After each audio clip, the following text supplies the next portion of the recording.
Muy buenas noches con todos y todas. Les damos una cordial bienvenida desde el Centro de Educación Virtual de la PUSO y la Maestría en Economía de la Energía y Desarrollo Sustentables. Le damos la bienvenida a todos y todas quienes se han conectado esta noche con nosotros para escuchar esta masterclass titulada Crisis Climática y Transición Energética, una introducción. Esta Open Class corresponde al módulo de gobernanza del cambio climático, que es parte de nuestra maestría.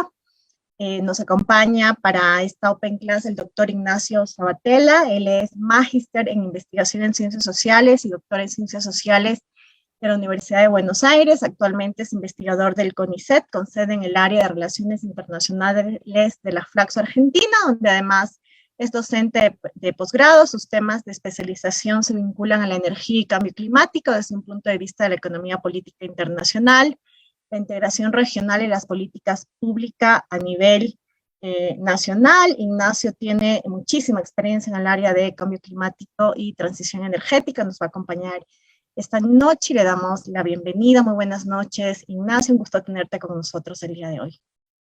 Muy buenas noches, Nora. Muchas gracias por la invitación a esta Open Class. Buenas noches para todos y todas quienes están allí conectados. Es un gran gusto estar desde aquí de Buenos Aires, conectado con Ecuador y con quienes nos acompañen de otras partes de la región o del mundo. Así que bueno, muy agradecido por esta oportunidad para presentar algunos conceptos centrales del seminario que tenemos previsto dentro de la maestría. Voy a compartir pantalla ya, si les parece, para hacer esta presentación que aproximadamente va a durar unos 30 minutos y luego escuchar preguntas, comentarios, inquietudes que tengan los asistentes en esta noche.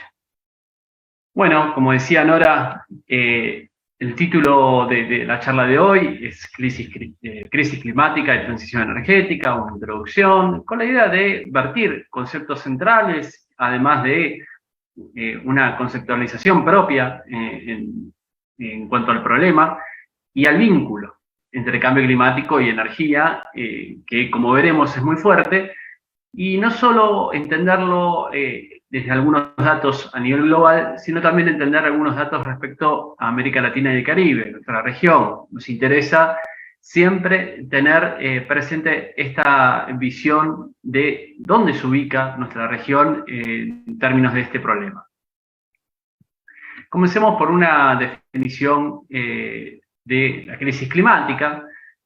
Como ustedes ven, el cambio climático ha sido definido como aquellos cambios verificados en el clima del planeta Tierra a largo plazo, esto es importantísimo, y donde la acción humana ha sido decisiva en esa variación climática. Como sabemos, el planeta Tierra, desde hace millones de años, viene sufriendo modificaciones en su clima, pero desde la revolución industrial se verifica un sostenido incremento de las emisiones antropogénicas de gases de efecto invernadero, principalmente dióxido de carbono, cuya concentración en la atmósfera había fluctuado alrededor de las 280 partes por millón. Esto es un indicador que nos sirve para tener en cuenta la dimensión de la crisis climática, ¿no? Según una literatura especializada, en este caso Jason Hickel, vamos a tener en la anteúltima filmina todas las referencias bibliográficas que metamos en esta Open Class. Se define al límite planetario seguro en torno a las 350 partículas por millón de dióxido de carbono atmosférico. Este límite planetario seguro está definido en términos de un patrón que garantiza la continuidad de la vida humana y del resto de la flora y fauna alrededor de nuestro planeta en las condiciones que actualmente conocemos. Sin embargo, este límite fue superado en el año 1990, 88, 89, 90, 91, de acuerdo a la estadística que uno tome, momento en el cual el cambio climático ha comenzado a ser un problema, lo que esta bibliografía denomina colapso climático. Para tener una idea de las emisiones actuales, en 2021 el promedio anual de dióxido de carbono llegó a 416 partículas por millón de dióxido de carbono, es decir, más de un 48% por encima del nivel preindustrial, las 280 partes que habíamos visto anteriormente. Y tenemos que hablar del panel de expertos sobre cambio climático, el IPCC, así se conoce por sus siglas en inglés, que ha estimado que las actividades humanas han causado un calentamiento global de aproximadamente 1 grado con respecto a los niveles preindustriales, producto de la concentración de estos gases en la atmósfera, principalmente el dióxido de carbono, no el único. Es probable que el calentamiento global llegue a 1,5 grados entre el año 2030 y el año 2052 y a 2 grados a fines de este siglo. Esto es a partir de un informe del año de 2018 publicado por el IPCC, calentamiento global de 1,5 grados, que fue encargado justamente por el Consejo de las Naciones Unidas en torno al cambio climático, cuyas consecuencias son conocidas por todos nosotros. Tienen que ver con el aumento del nivel medio del mar, retroceso de glaciares, incremento de eventos climáticos extremos, como inundaciones, sequías, etc. Pero también tenemos que hablar de impactos socioeconómicos, porque esto ya lo estamos viviendo, buena parte de nuestros países de la región. Las variaciones climáticas están originando impactos en la salud, en los recursos hídricos, en la seguridad alimentaria, en la generación eléctrica, en la pesca, entre otros sectores. Para limitar el calentamiento global a 1,5 grados, las emisiones antropogénicas globales netas de dióxido de carbono deberían disminuir un 45% a 2030 con respecto a los niveles de 2010 y deberían ser iguales a 0 en términos netos en el año 2050. Esto tiene que ver con las recomendaciones que hace el IPCC para no impactar aún más la variación climática, mantenerse dentro de 1,5 grados, que ya tiene sus consecuencias, pero a la medida que nos acerquemos a 2 grados de aumento de temperatura promedio global, estos impactos pueden agravarse o incluso aparecer nuevos. Y es importante estas metas 2030, 2050, porque a su vez tienen repercusiones en el ámbito de la gobernanza climática global que más adelante vamos a estar comentando. ¿Y por qué tenemos que hablar de la energía cuando hablamos de cambio climático? ¿Y por qué del cambio climático cuando hablamos de energía? Cuando vemos la estructura de emisiones por sectores o grandes sectores económicos a nivel global, vemos en el gráfico que tienen a su izquierda que más del 75% de las emisiones a nivel global están vinculadas con la energía y un casi 15% vinculado con la agricultura, cambio de uso de la tierra de silvicultura. Es decir, el segundo sector viene muy por detrás de las emisiones energéticas. Luego tenemos procesos industriales y por último residuos como 4 grandes áreas o sectores que emiten gases de efecto invernadero. Fíjense ustedes que en comparación América Latina y el Caribe, el porcentaje de las emisiones energéticas disminuye considerablemente. Tenemos un 44% y apenas por encima, con el 45,6%, al sector agricultura, cambio de uso de la tierra y silvicultura. Esto no le quita mérito al sector energético cuando hablamos de la región, pero vamos a ver que en nuestro caso hay algunas particularidades para ser atendidas. Entonces, cuando hablamos de América Latina y el Caribe, con 4.039 millones de toneladas de dióxido de carbono equivalente, esto implica que es el 8% del total global.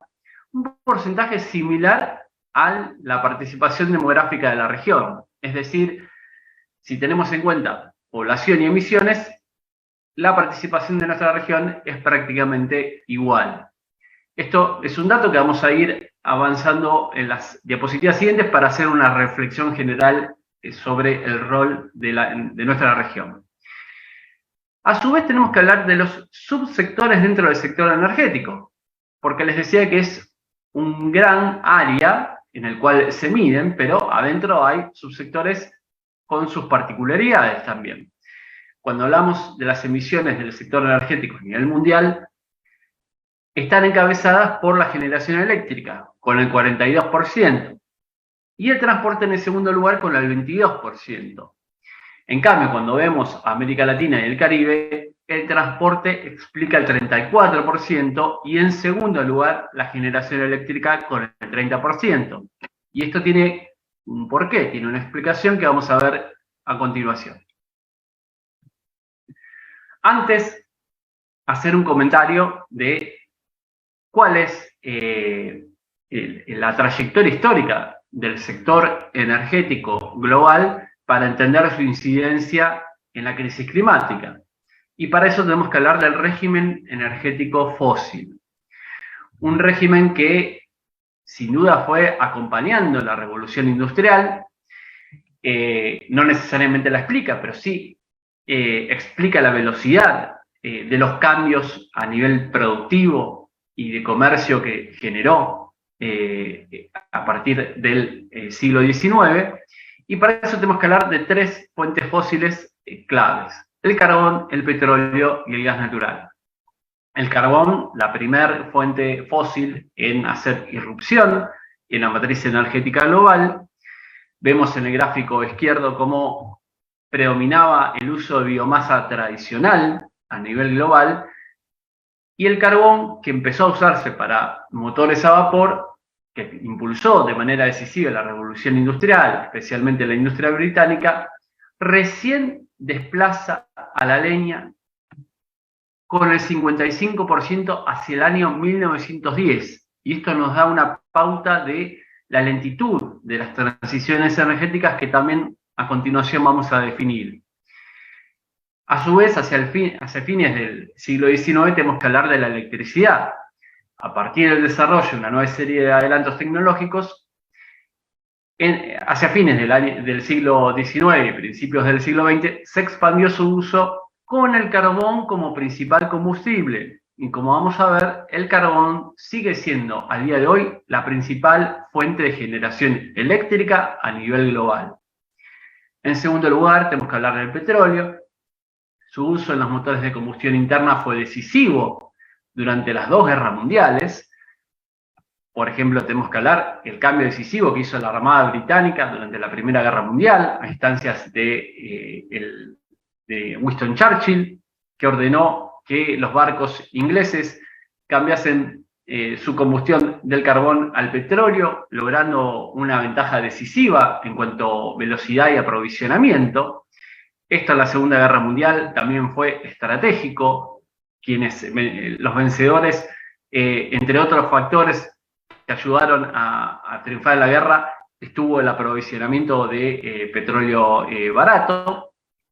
Y además, en las décadas siguientes, el confort moderno, la cultura del automóvil, entre otros factores que hicieron al petróleo un combustible estratégico, decisivo en nuestra civilización. A pesar de todo esto, el petróleo recién en el año 1970 desplazó al carbón del primer lugar. Nuevamente, las velocidades de las transiciones energéticas son más lentas de lo que uno pensaría. Y por último tenemos que hablar del gas natural, que su consumo comenzó a crecer a partir de la segunda mitad del siglo XX, entre otras cuestiones porque tiene ventajas sobre los otros dos combustibles fósiles. Tiene una menor emisión de dióxido de carbono por unidad de energía producida, se usa en centrales de ciclo combinado para generar electricidad y en muchos casos es más barato que el carbón y los derivados del petróleo para producir electricidad, siempre y cuando se disponga de él. Estamos viendo que la guerra ruso-ucraniana ha puesto en cuestión el aprovisionamiento de gas natural, nada menos que en la Unión Europea. Tenemos que agregar una cuestión más. Hemos hablado de crisis climática, hemos hablado de su relación con la energía, pero también tenemos que hablar de las responsabilidades históricas y presentes a nivel nacional en cuanto a las emisiones de gases de efecto invernadero. Si nos guiamos por las emisiones anuales al año 2015, a partir de este texto de Jason Hickel, evidentemente China encabeza las emisiones con el 29% del total, seguido de Estados Unidos, Unión Europea, India, Rusia, Japón. Estos 6 países o regiones o bloques, en el caso de la Unión Europea, explican más del 60% de las emisiones totales a nivel global. Pero si cuantificamos las emisiones acumuladas desde el año 1850, donde empieza a haber registros, hasta el año 2015, esta tabla cambia. Cambian las posiciones, aunque no los protagonistas. Primero Estados Unidos y segundo la Unión Europea, 28 y 25% del total respectivamente, y China en tercer lugar con un distante 11%. Jason Hickel avanza un paso más y dice, bueno, si tenemos en cuenta las poblaciones a lo largo de estos años, de 1850 a 2015, es decir, en el análisis de largo plazo, esto cambia todavía aún más, porque como sabemos China es el país más poblado del mundo, seguido por India. Entonces, cuando desagregamos las emisiones a nivel per cápita, es evidente que la gran responsabilidad de las emisiones a nivel histórico recae en Estados Unidos y la Unión Europea. Entonces, esto nos va dando la pauta de responsabilidades a nivel histórico y a nivel presente que en las negociaciones internacionales, en lo que vamos a conceptualizar como gobernanza climática, tiene un impacto muy profundo. Y lo último que me queda decir de esta filmina es que, de acuerdo a esta investigación de Jason Hickel, claramente el norte global es deudor climático y el sur global es acreedor climático. Y esto involucra decisivamente a nuestra región, a la región de América Latina y el Caribe, que queda formando parte del sur global, cuya incidencia a nivel histórico es muy poco significativa en relación a los países centrales. Llegado a esta instancia tenemos que definir qué es una transición energética. Algunas definiciones, hay muchas en la literatura, es por ejemplo un cambio estructural y multidimensional en el sistema de provisión y utilización de la energía. Otras transiciones en el pasado surgieron como consecuencia de nuevas tecnologías o descubrimientos de recursos. Por ejemplo, hemos hablado de la relación del carbón con el motor a vapor, del petróleo con los motores de combustión interna, descubrimiento de nuevos recursos que significaron la ampliación del uso de petróleo, por ejemplo, durante el siglo XX. Pero la transición actual no es la primera y además es una transición deliberada para migrar del paradigma fósil hacia un régimen energético bajo o neutral en emisiones de carbono. Toma varias décadas en consolidarse porque es una industria capital intensiva y conlleva infraestructura. Y entre las fuentes de energía de bajas emisiones de carbono, obviamente encontramos la eólica, la solar, tanto fotovoltaica como térmica, las bioenergías, como puede ser la biomasa, el biogás o el biogás de relleno sanitario, la geotérmica, la hidroeléctrica, aunque algunos países conceptualizan a la hidroeléctrica diferenciando entre la de baja escala y la de gran escala. La de baja escala es considerada renovable y la de gran escala no. Por caso mencionarles la legislación argentina. Y además tenemos que considerar a la energía nuclear, que como bien sabemos no es una fuente renovable, pero sin embargo está categorizada como una energía limpia en términos de bajas o nulas emisiones de gases de efecto invernadero. Cuando hablamos del consumo primario de energía, fíjense ustedes que en el gráfico izquierdo estamos comparando nuevamente el promedio mundial con el promedio latinoamericano. Y fíjense ustedes, el uso de carbón en el primer caso y el uso de carbón poco significativo en la matriz latinoamericana. Solamente un 5,4% explica el carbón en nuestra matriz regional, frente al 27,2% a nivel global, constituyéndose en la segunda fuente detrás del petróleo. En los dos casos, el gas natural es la tercera fuente de energía, perdón, y vean que en la matriz energética regional la fuente hidroeléctrica ocupa un espacio muy importante, y esto tiene que ver con obras de infraestructura que se desarrollaron, sobre todo a mediados del siglo XX en adelante. La nuclear, eso sí, tiene una participación menos significativa que el promedio mundial. Solamente México, Brasil y Argentina utilizan este tipo de energía.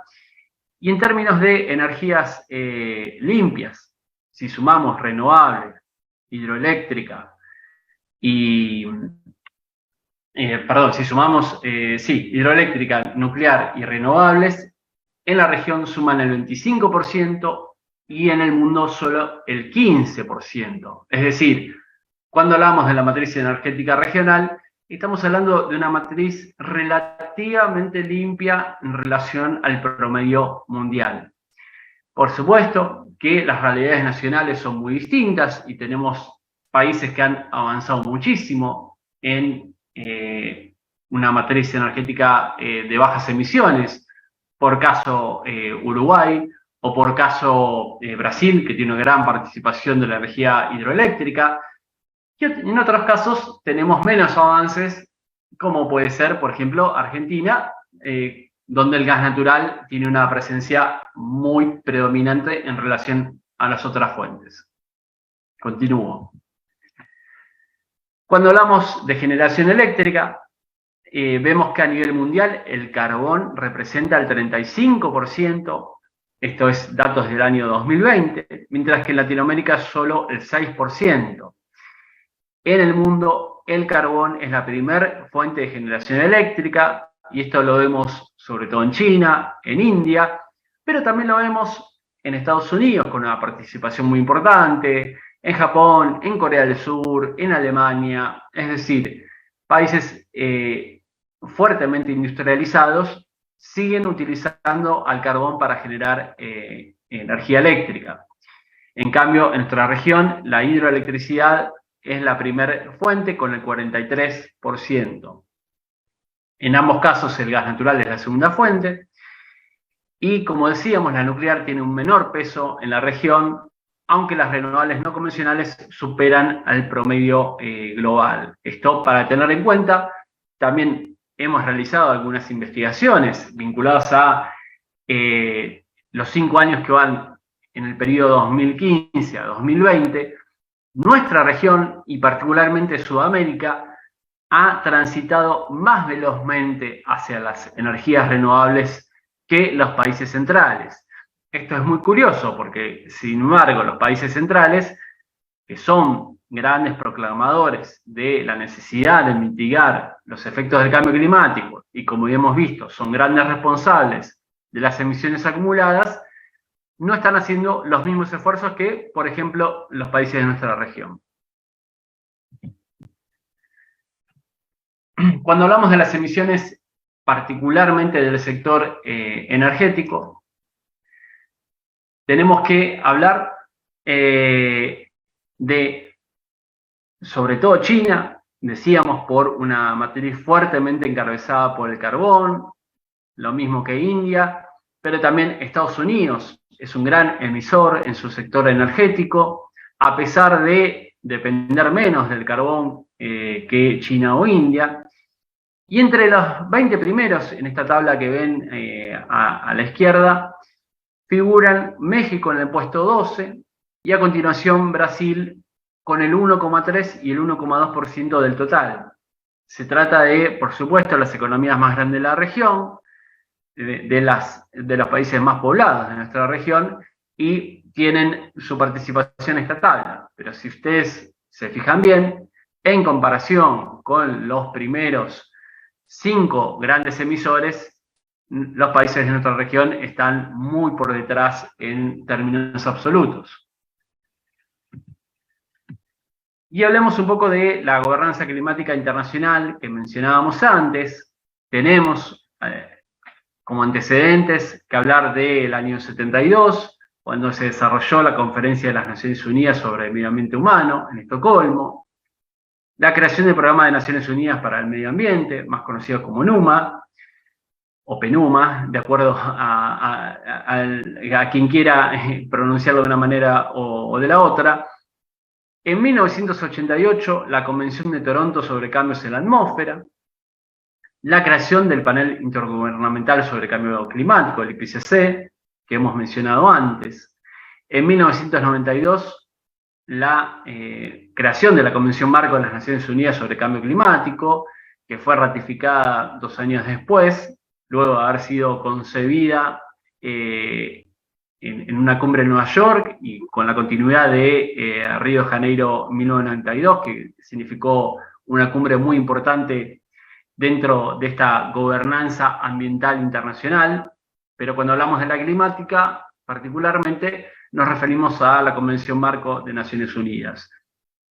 A partir del año 95 se empiezan a desarrollar las conferencias de las partes, reuniones que se hacen anualmente, donde se juntan todos los países firmantes, que prácticamente son todos.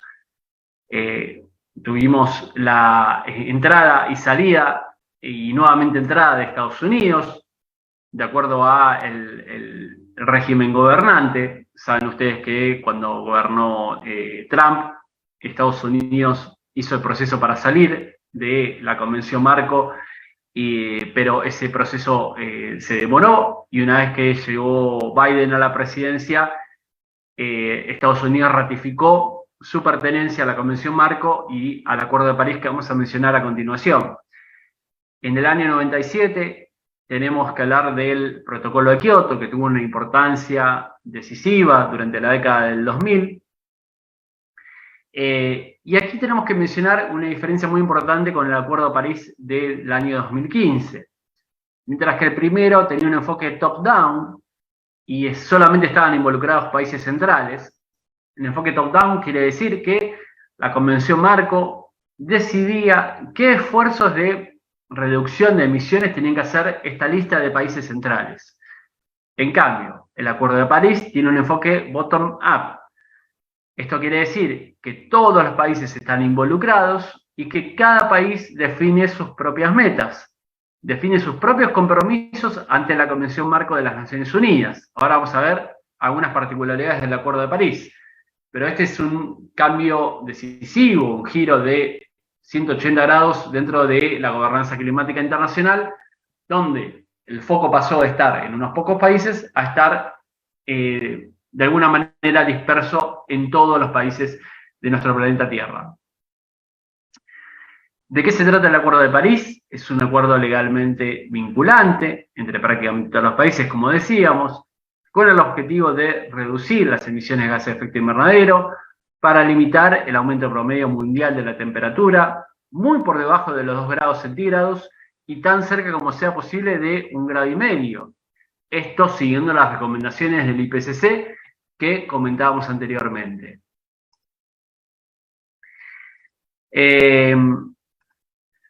Perdonen que estaba viendo el comentario, después lo vamos a atender. Evitando así los impactos más severos del cambio climático, como el aumento de las sequías, las inundaciones y las tormentas severas. Ante la imposibilidad de lograr consenso sobre una única fórmula universal de mitigación de emisiones, se acordó que cada país decidiera sus propias metas para el periodo 2020-2030, siguiendo las recomendaciones del IPCC de hacer una reducción significativa hasta el año 2030 y además llegar al escenario de emisiones netas cero al año 2050. Buena parte de los países del mundo están asumiendo como compromiso la emisión neta cero hacia el año 2050. Esto no significa que se van a abandonar los combustibles fósiles, ni que se van a dejar de emitir gases de efecto invernadero, sino que van a ser compensadas de distintas maneras. Por ejemplo, ampliando la superficie que absorba esas emisiones o contribuyendo con tecnologías de captura y secuestro y almacenamiento de dióxido de carbono. Evidentemente, este tipo de tecnologías no están disponibles en una escala masiva, con lo cual los esfuerzos de absorción de emisiones están más vinculados con aumentar, por ejemplo, las superficies boscosas.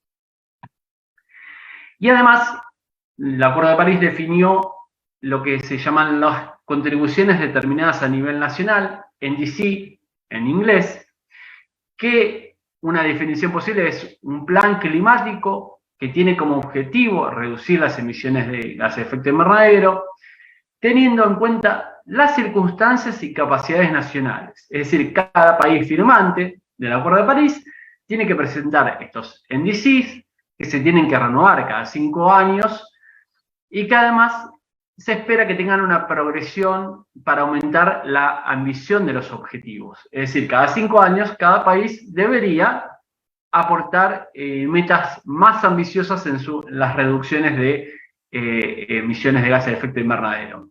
Por supuesto, también hay un capítulo vinculado con la adaptación al cambio climático, lo vamos a ver a continuación, porque, como decíamos, el cambio climático ya es una realidad y todos los países del mundo se tienen que adaptar de alguna manera a estos nuevos fenómenos climáticos.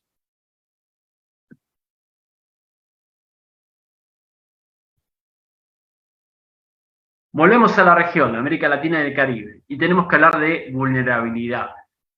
La región es particularmente vulnerable al impacto del cambio climático debido a sus características geográficas, climáticas, socioeconómicas y demográficas.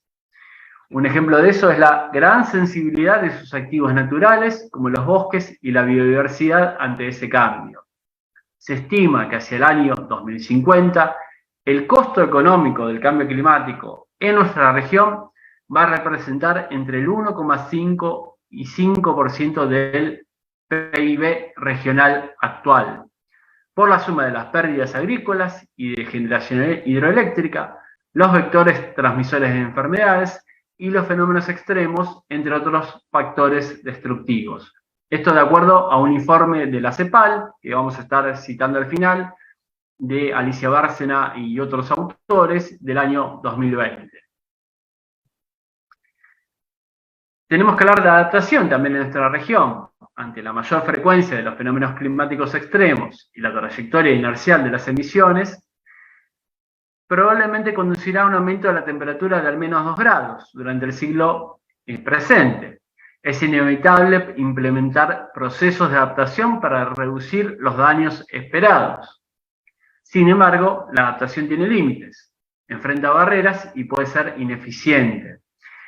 En el futuro habrá daños residuales y algunos irreversibles, así como costos adicionales, según esta bibliografía que les citaba. La adaptación puede llevar a que se adopten medidas que mejoren las condiciones sociales y ambientales en la región, como contener la deforestación, proteger la biodiversidad, elevar la resiliencia de las actividades económicas y proteger la infraestructura crítica. Esta inevitabilidad debiera ser vista como un motor para lograr un desarrollo más sostenible. Es decir, no solo tenemos que ver los peligros y las amenazas, sino también las oportunidades. Oportunidades de inversión en infraestructura, en tecnología, en cuidar nuestros bosques que pueden absorber emisiones. Es decir, hay grandes oportunidades también y no son todas malas noticias. Por último, teniendo en cuenta todo lo que hemos expuesto, tenemos algunas reflexiones para América Latina y el Caribe. Es una de las regiones más desiguales en el mundo, esto lo sabemos, en términos sociales y económicos, pero al mismo tiempo tiene un bajo aporte de emisiones a nivel histórico, y por eso la hemos definido como una región acreedora climáticamente hablando, y a nivel presente, hemos visto que tiene una matriz energética relativamente limpia. A su vez, es particularmente vulnerable al impacto del cambio climático y debe invertir en adaptación. Es decir, hay inversiones considerables que tiene que hacer nuestra región, pero al mismo tiempo aparecen oportunidades de inversión en infraestructura y tecnología renovable. También aparecen oportunidades de exportación de gas natural, hidrógeno verde y litio con un valor agregado y empleo local. Esto no lo hemos mencionado, pero obviamente va a ser parte de la maestría, entender las oportunidades en estas fuentes de energía. Y por último, mencionar el concepto de transición justa que cada vez tiene más eco en nuestra región y en todo el sur global.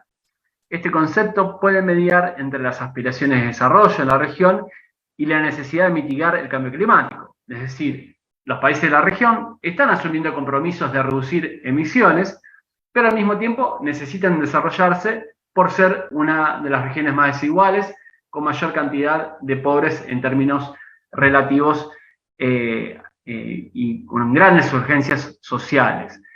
Pero para esto es necesaria una discusión basada en principios de equidad sobre cómo se lleva adelante en tiempo y en ritmo, sin dejar atrás a las poblaciones y a los países en desarrollo más dependientes de los ingresos de la producción y exportación de combustibles fósiles. En el caso de América Latina y Caribe, hay muchos países que son grandes exportadores de petróleo y seguramente no van a poder cambiar de la noche a la mañana su matriz económica en función de la situación climática global. Por eso es que este concepto de transición justa es muy caro a las aspiraciones y necesidades de América Latina y el Caribe. Bueno, por último dejo las referencias bibliográficas, cuales mencionaba. Esto lo van a tener en el programa del seminario y obviamente en el programa general de la maestría. Y con ello concluyo mi exposición y espero atentamente sus preguntas. Muchas gracias. Muchísimas gracias, Ignacio, por tu intervención y por esta Open Class, por haberte dado el tiempo de darnos esta clase demostrativa. Bueno, hay unos comentarios que están aquí en el chat que te invito a leer, pero hasta eso yo quería preguntarte, ¿no? Tú nos has dicho en tu presentación que el aporte que tenemos los países del sur, países de América Latina y países como Ecuador o esta contribución que tenemos en el cambio climático es históricamente menor a la que tienen los países que en algún momento fueron industrializados y son estas economías que, bueno, desde diferentes instituciones se les llama como economías avanzadas, ¿no?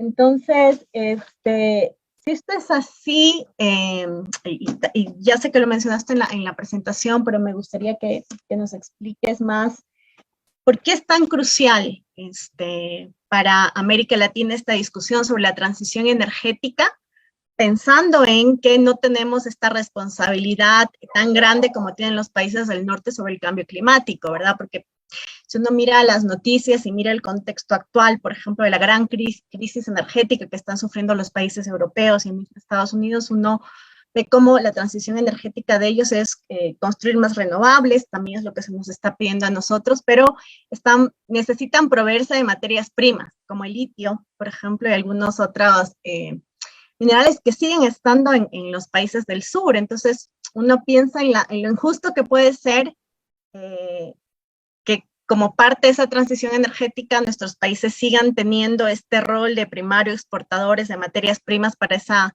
transición energética, y a la vez somos los que menos aportamos para el cambio climático y a la vez somos los más afectados por el cambio climático. Entonces, ¿por qué es tan importante, ¿no? ¿Y por qué es importante para la región esta transición energética en ese contexto tan complejo? Bueno, gracias Nora por la pregunta, comentario. Hay muchas cuestiones ahí para profundizar. Vamos a mencionar algunas líneas de trabajo que tenemos por delante. Una tiene que ver con la situación presente, pero también tenemos que ir hacia la situación histórica de América Latina y del Caribe, con una deuda social interna enorme, producto de la desigualdad, producto de el subdesarrollo, si se quiere ver en ciertos términos. que hacen que la región no se encuentre en las mejores condiciones para afrontar las necesidades de mitigación y adaptación al cambio climático. Y en particular la posibilidad de incorporar energías de fuentes renovables rápidamente como lo requiere la crisis climática. Algunos países, como hemos dicho, han avanzado más rápidamente, otros se encuentran más atrás, pero hay un factor que es inevitable, que tiene que ver con la ausencia de capital y la ausencia de financiamiento para afrontar los grandes gastos, estas grandes inversiones que hay que realizar en nuestra región, que en muchos casos están supeditadas a la asfixia que genera la deuda externa tomada irresponsablemente por algunos países de nuestra región. Yo seguramente me voy a detener mucho en el caso argentino, pero ustedes en Ecuador también tienen otro tanto para mencionar, pero es evidente, y lo han puesto sobre la mesa algunos gobiernos de nuestra región, el argentino, el ecuatoriano, el colombiano, esta posibilidad de entender el canje de deuda externa por acción climática. Y esto tiene que ver con tu pregunta, Nora, ¿por qué es importante entender estas responsabilidades históricas? Porque evidentemente aquellos grandes responsables de la crisis climática son a su vez los países más desarrollados del mundo o los países emergentes, en el caso de China y de India, que a su vez son los grandes prestamistas de estas deudas externas tomadas por los gobiernos de la región. Y esta ecuación no es debidamente tomada en cuenta, a pesar de los reclamos de algunos de nuestros gobiernos. La posibilidad de atenuar sobre todo el pago de intereses de deuda externa posibilitaría que esos fondos se destinen, por ejemplo, a acción climática. Cuando hablamos de acción climática sería incorporar fuentes renovables más rápidamente o poder adaptarse a el cambio climático, que es un hecho.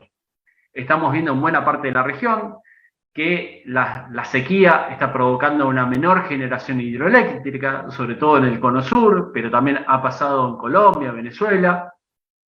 Hemos visto cómo se ha afectado la pesca, de la cual dependen muchos países de la región, y ni hablar de la situación de la agricultura y la ganadería, donde vemos grandes extensiones de tierra impactadas por la sequía.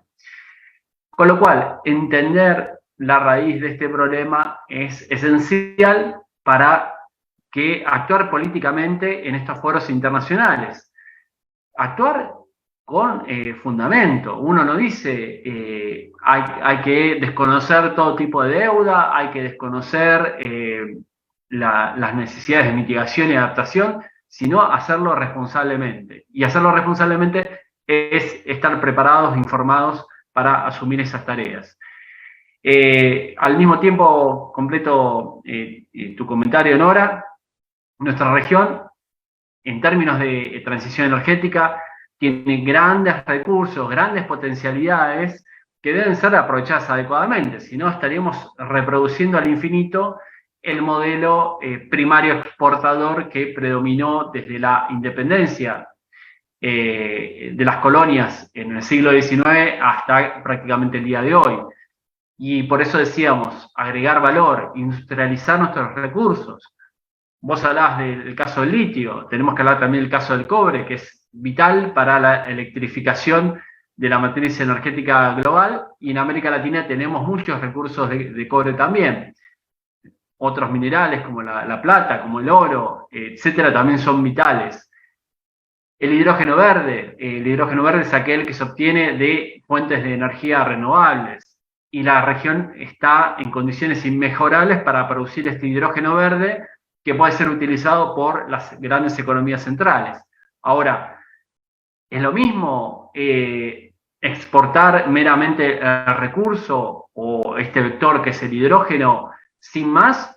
¿O hay posibilidad que empresas asentadas en nuestra región, generando empleo, se involucren en las cadenas globales de valor de estos recursos?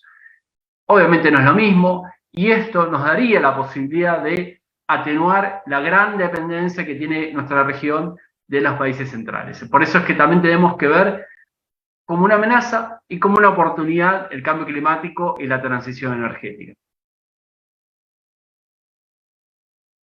Ok, muchísimas gracias, Ignacio. De pronto una respuesta chiquitita. Tengo aquí una pregunta que es, ¿por qué es importante para las empresas públicas y privadas conocer o manejar marco global sobre acuerdos climáticos que terminan siendo vinculantes? ¿Cómo incide esta toma de decisiones a nivel de empresas públicas y privadas los acuerdos globales sobre el cambio climático? Bueno, en ese sentido es una pregunta muy interesante, muy pertinente, que va a meritar una respuesta mucho más profunda de la que puedo dar en este momento, pero buena parte o casi todas las petroleras transnacionales y públicas, es decir, estatales, controladas por estados árabes, por ejemplo, de Medio Oriente, o la gran empresa noruega Equinor, que es insignia en todo el mundo como una empresa controlada por el Estado noruego, están virando del negocio meramente fósil hacia las energías renovables, invirtiendo en parques eólicos, en parques solares, invirtiendo en litio, invirtiendo en hidrógeno verde, con lo cual aquella empresa, sea pública o privada, que no se suba a esa oleada, va a quedar seguramente rezagada en la consideración de sus accionistas, en el caso de las empresas privadas, o en el caso de sus sociedades, para las empresas públicas, que van a demandar una acción mucho más limpia en términos de fuentes de energía.